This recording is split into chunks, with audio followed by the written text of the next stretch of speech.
Hello everyone, it's Mimi and welcome to my channel.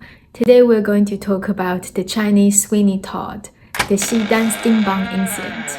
Did you know, on a small street in Xi Dan area, a horrifying case used to take place, one that still sends shiver down to the spine of those who still remember it. This was the infamous Xi Dan human meat steam bun incident. It's famous enough that I heard this story from my cousin when I was a kid. This story is hard to verify, so I just share this as an urban legend. Let's begin! The story begins in 1981. Some say 1982, some say 1986, on a street in Xi Dan called Heng At the time, Xi Dan was the most bustling area in Beijing, with streets full of shops selling toys and food. Many craftsmen came to Xi Dan to open their own business, and Feng was one of them. In his youth, he had learned how to make buns from a shop owner, and people in Beijing loves buns. Now, in his 40s, he wants to settle down with his family, so he came to Xi Dan area and opened a bun shop. However, his business was slow. Feng had a short temper and hadn't taken his training seriously. As a result, his dough was poorly made, with buns often burned out hard, sour, and taste very strong. Yet, he didn't bother to improve his dough-making skills because he was very confident with his skills of prepping for bun fillings. Customers came to his shop oftenly did so because of his fillings taste really nice. Even though the business wasn't booming, he made enough to live, and the life on the street was peaceful for him. Until during the years of 80s, when an event occurred that changed his life. One ordinary morning, Feng got up early and preparing for the buns as usual, when a man on a bicycle came towards his shop. The man appeared to be in his 30s and a bit like a drifter. Feng didn't think much of it and asked what he wants. The man said, "Give me 4 meat buns." Feng quickly wrapped up 4 meat buns and handed it to him. The man took a bite, spat it out, and ate only the fillings, throwing the leftover bun skin into the trash. Seeing this, Feng was furious. He felt that the man was really disrespectful by doing this. He said, "You shouldn't waste food like that when you are eating." The man fought back. "What is it to you? Tastes disgusting. Could you swallow it yourself? Besides, I paid for it. I can eat however I like. If I get sick from it, you will have to compensate me." At this, Feng flew into a rage. He grabbed a rolling pin and struck the man hard on the back of his head. The man fell to the ground instantly and lay there motionless. Seeing that no one witnessed the incident, that was still early in the morning, Feng panicked and dragged that man to the back of his shop, where usually he prepared for the fillings. His plan was to wait until the man woke up, then discuss the matter. He couldn't afford to let him disrupt his business. After a full day of selling buns, tentatively, he checked the signs of life, only to discover that the man had already gone cold. Feng was terrified. His first thought wasn't to report to the crime, but to find a way to get rid of the body. He considered burning the body. It would be impossible to do it without attracting attention. Then, he noticed the bun. A twisted idea formed in mind. To Feng's surprise, the bun has been turned out more popular than usual. Buns that take an entire day to sell out were gone by noon. Customers even praised the bun, saying they were especially delicious. They had no idea what they were truly eating. After the first victim, Feng began scoping on potential targets.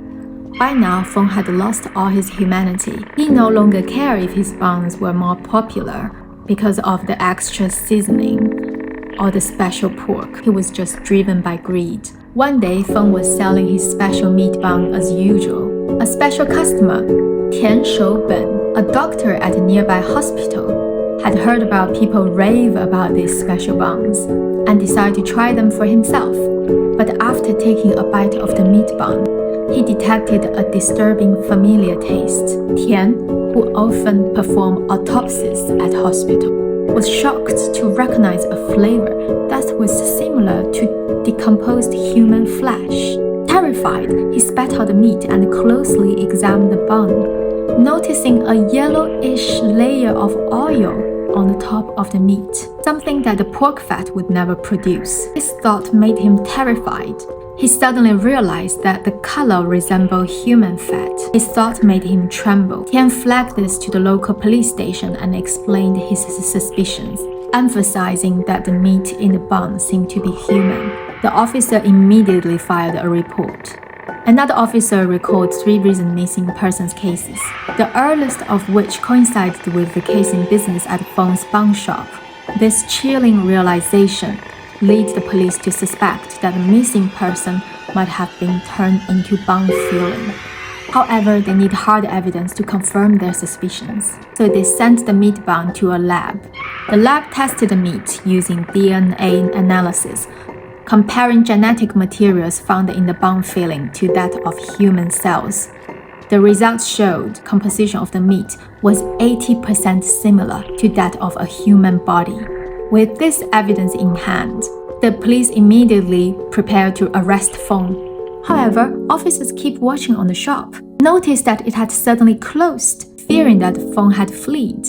Police were alarmed. After a few hours, Feng returned with another man. At first, the police thought it might be his accomplice, but upon closer observation, they realized the man was just a stranger that Feng just brought along.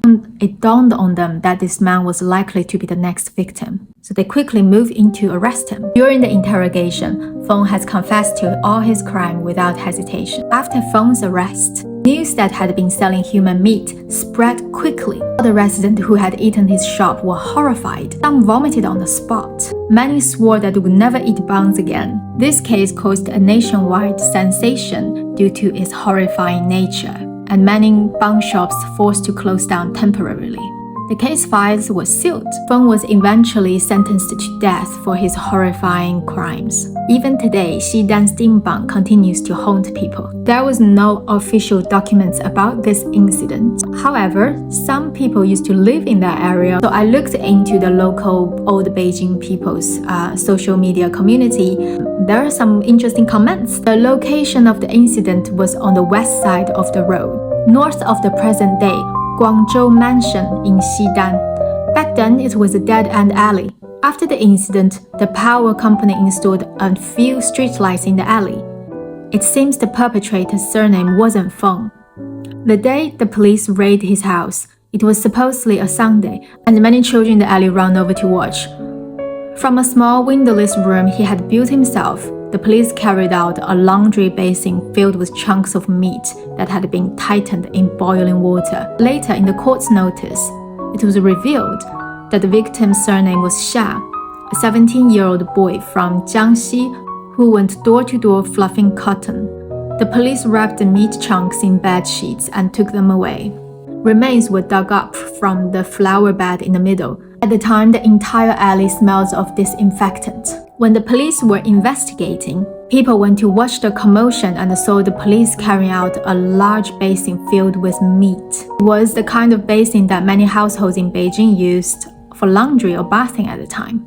This story is difficult to verify, so I share this as an urban legend only. What do you think about this incident? Let me know your thought. Thanks for watching. Bye bye. 谢谢。